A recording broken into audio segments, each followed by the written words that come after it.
There are places in the world where beauty and danger sit side by side, where the line between wonder and tragedy blurs into something almost indistinguishable. New Zealand's southern wilds are one of those places. Towering peaks, glaciers, and endless forests invite wanderers to lose themselves in the landscape. But in these mountains, every misstep carries a cost. The land doesn't forgive. It doesn't care. It simply waits. And in the winter of 2016, two young travelers would learn this lesson in the harshest way possible.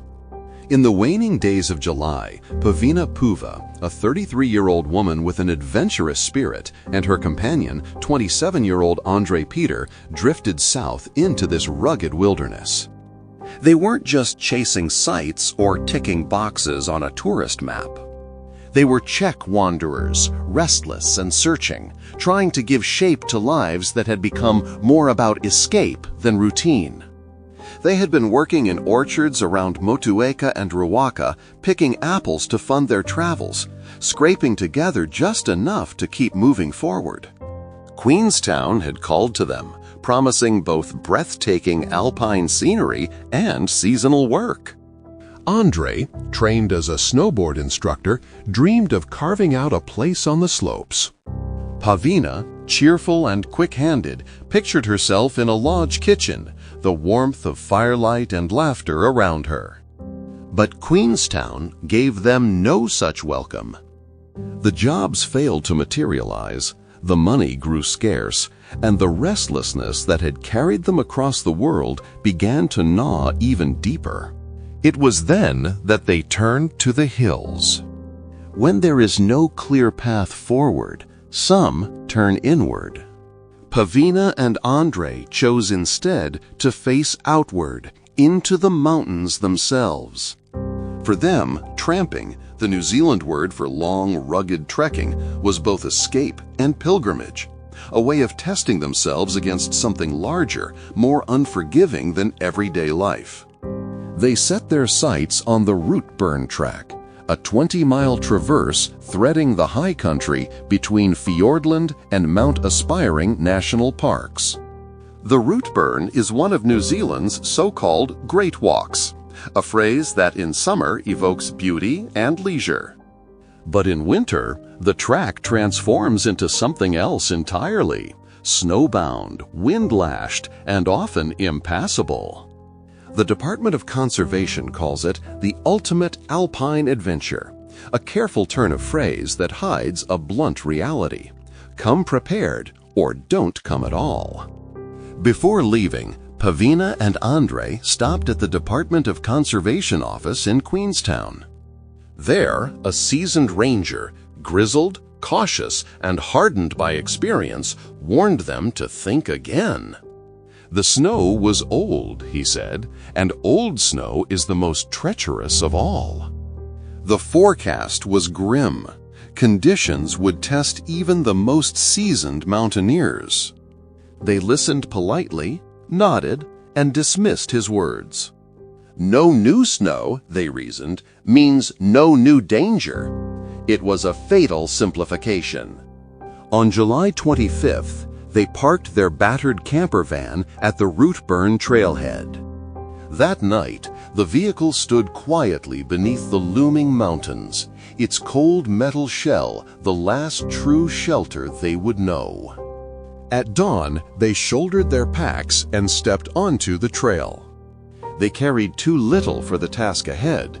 No crampons to bite into ice, no snowshoes to spread their weight, no ice axes to anchor them if they slipped, and no tent should the huts prove unreachable. Their survival would depend entirely on reaching those huts, small wooden sanctuaries scattered along the track. The first night passed inside Fall's hut, where they rested alone, the silence broken only by the groaning timbers and the distant whistling of the wind. The next morning, encouraged by a sky that seemed calm enough, they pushed onward toward Harris Saddle. Forecasts had warned of worsening conditions, but optimism is a stubborn companion. For a time, the trail seemed manageable. Then the snow began, soft at first, almost playful as it drifted through the air. But soon it thickened, falling with a weight that slowed every step. What should have been an easy hour stretched into 5 grueling ones. Drifts swallowed their boots. The track blurred into whiteness. Each step grew heavier, each breath sharper. At last they reached Harris Saddle, bodies weary, vision blurred, and spirits fraying. A sign pointed onward to Mackenzie Hut 3 hours further. They thought the worst was behind them. But the mountains had no intention of yielding. As they pressed forward, the storm rose in fury. Snow lashed against their faces, the wind roared, and visibility collapsed to nothing. Darkness fell like a curtain. By 5 o'clock, the world had turned into a swirling chaos of fog, snow, and biting wind. Their headlamps cut feeble cones into the blackness, but track markers vanished into the void. Each step forward felt indistinguishable from the last. Confused, exhausted, and half-blind, they circled without direction. Finally, with no hope of reaching shelter, they pressed against a sheer rock face, their only shield against the storm.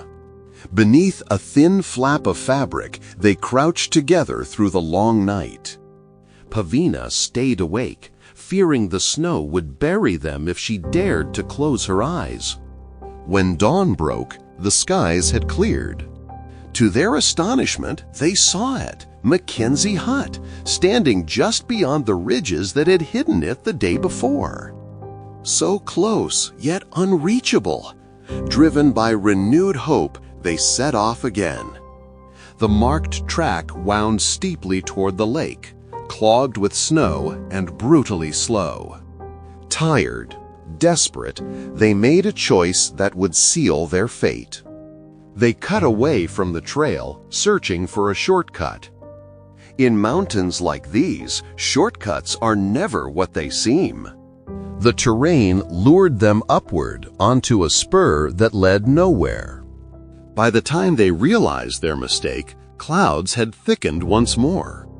A bitter wind swept across the ridge. Andre muttered under his breath, "We'll give it another go next time."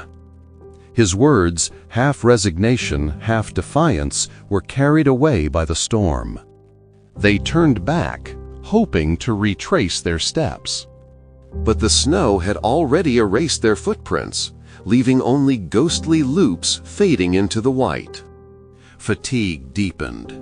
Pavina felt the cold digging into her bones, turning her clumsy and slow. Andre's movements grew erratic, his face pale, his words strange. Hypothermia had begun its silent work. She saw him strip off his jacket, mumbling that it was too heavy, too much.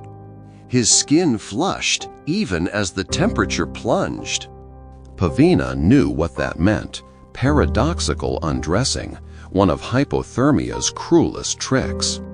But Andre brushed her off, insisting he was fine. He wasn't.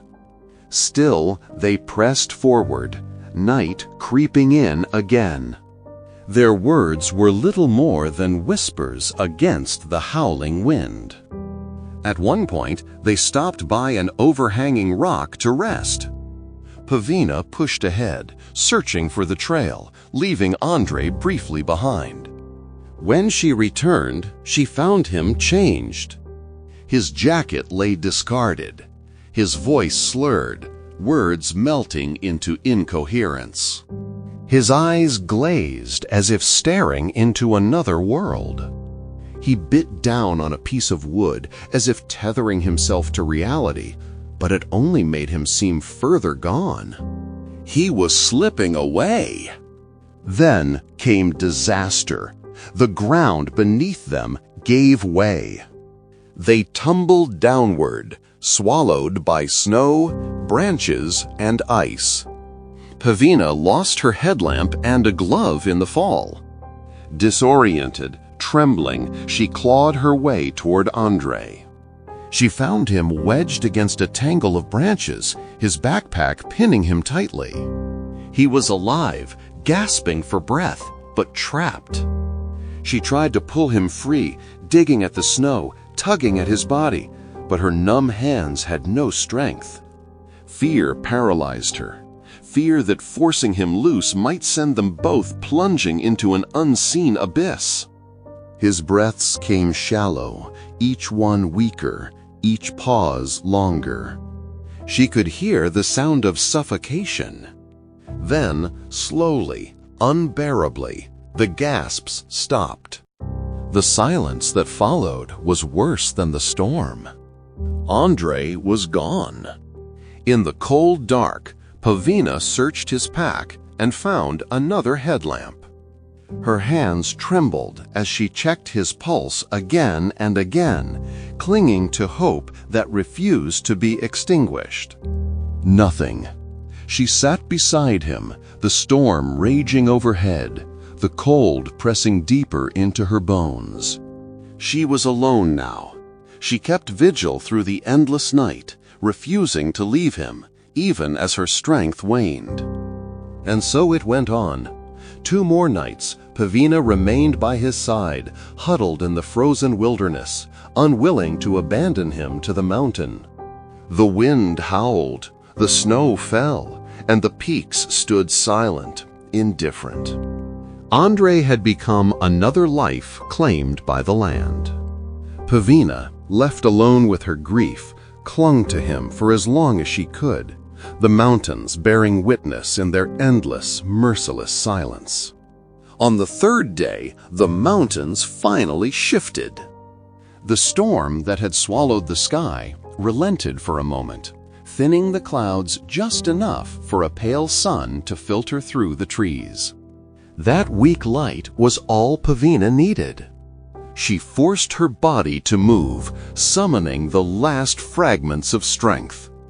Deep down, she knew she could not remain where she was. If she stayed, she would die there, lost to the silence, another traveler claimed by the unforgiving alpine wilderness. She took Andre's headlamp, his gloves, and anything else that might give her a chance to survive the days ahead. With trembling lips, she pressed a final kiss against his forehead, whispered her goodbye, and turned away. Every step from that moment on was agony. Her legs trembled violently under her weight, but still she pushed forward, driven not by certainty, but by the faintest flicker of hope. The landscape that stretched out before her was alien. Snow and wind had transformed everything into a blank, endless canvas where direction meant nothing. The trail that had once guided them was buried, its markers erased by nature's hand. She relied on memory, on fragments of where they had walked before. At times, she saw footprints in the snow, her own, circling back in cruel loops, reminders of how easily one could wander in circles until the mountains swallowed them whole. She moved slowly, deliberately, conserving energy wherever she could. When exhaustion overtook her, she paused, trying to steady her breathing, to gather her bearings before moving again. But as daylight faded, the sky once more filled with heavy clouds. Darkness threatened to consume her. That night, she crawled beneath a low rock overhang and curled into herself, clinging to whatever warmth her body still carried. She dreamt of sunlight on her face, of Andre's laughter echoing through the valleys they had once crossed together. When morning came, the world was silent. Snow fell in a muffled curtain, wrapping the mountains in a stillness that felt eternal. Pavina focused her mind on the simplest command: survive. 1 foot forward. Breathe. Move. Do not stop. She pressed on, her body weakening with every passing hour. Then, through the blur of exhaustion and cold, her eyes caught something, just a faint outline in the valley below. It was Mackenzie Hut. That sight became her salvation. With what little strength she had left, she stumbled forward, clambering over slick boulders along the lake's edge. Then disaster struck. A misstep sent her plunging into the freezing water. The shock of the cold nearly consumed her, but sheer willpower dragged her body out. Soaked, shaking, and half frozen, she pushed on. The hut was too close to give up now. When she finally stumbled inside, relief was tempered by pain. Her fingers were numb and white, her feet swollen to the point she could no longer force them into her boots. The hut provided shelter, food, gas, and firewood. It was enough to survive, but not to heal the wound that grief had left. Andre was gone, and all that remained were cold wooden walls and the crushing silence of the alpine peaks pressing in around her. For the next 24 days, Pavina clung to survival with a stubborn will.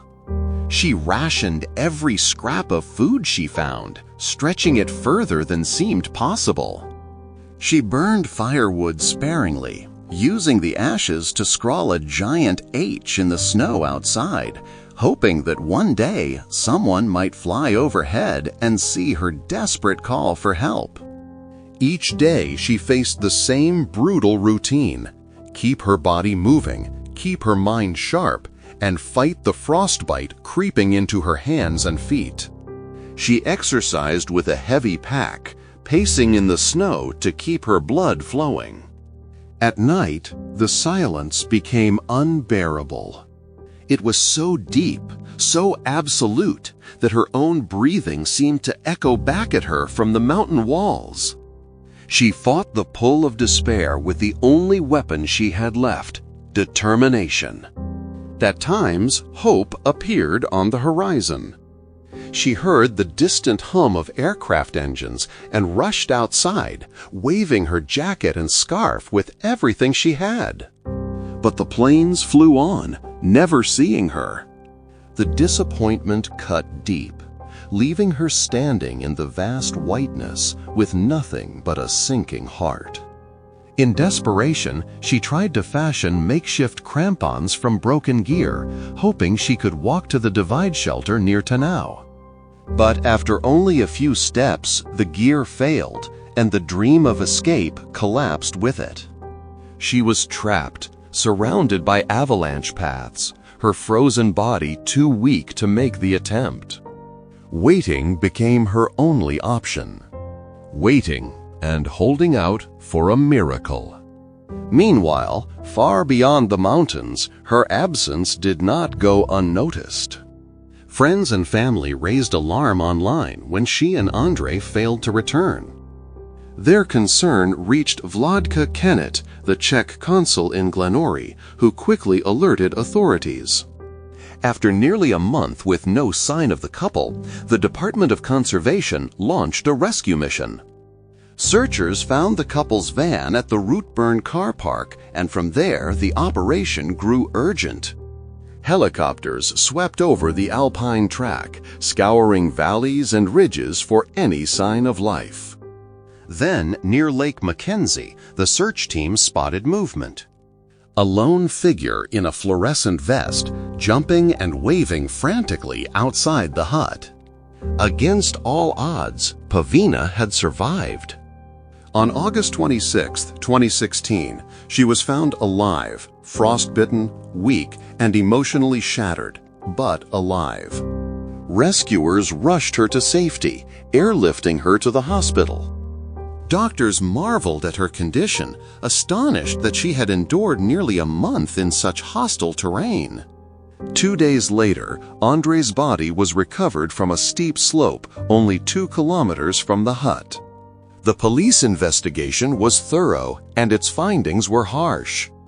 Pavina and Andre had set out in the dead of winter, ignoring warnings about the dangers of the Alpine track. They carried no locator beacon, no snowshoes, no ice axe, no tent, and not enough warm clothing to endure the sub-zero nights. The Mountain Safety Council concluded that Andre's exhaustion and hypothermia had been inevitable but not unavoidable. A handful of different choices could have changed everything. Heeding the ranger's warnings, turning back at the first sign of trouble, carrying the right gear, any one of those decisions might have meant survival for both of them. The coroner's report echoed this conclusion. It was blunt, unsparing. The couple lacked the experience and preparation needed to navigate such dangerous conditions. Their adventurous spirit had carried them forward, but caution had been left behind. And the cost had been devastating. In the days after her rescue, Pavina stood before the world, her voice steady but heavy with loss. She described the ordeal in harrowing detail: the deep snow, the low clouds, the endless nights spent exposed after Andre's death. She admitted their mistakes openly, not telling anyone their plans, not carrying a beacon, underestimating the severity of winter in the mountains. Her message became a warning, not only for hikers in New Zealand, but for adventurers everywhere. Respect the wilderness. Prepare. Never take the wild for granted. For Pavina, survival was not victory. It was a reckoning, a brutal reminder that nature, for all its beauty, is indifferent. The wild does not forgive mistakes. Adventure, stripped of its romance, often comes down to chance. And the line between wonder and tragedy is as thin as a snow-covered ridge in the heart of winter. If this story has moved you, remember to like this video and subscribe for more survival stories from the edge of life and death. Stay safe, and thank you for watching.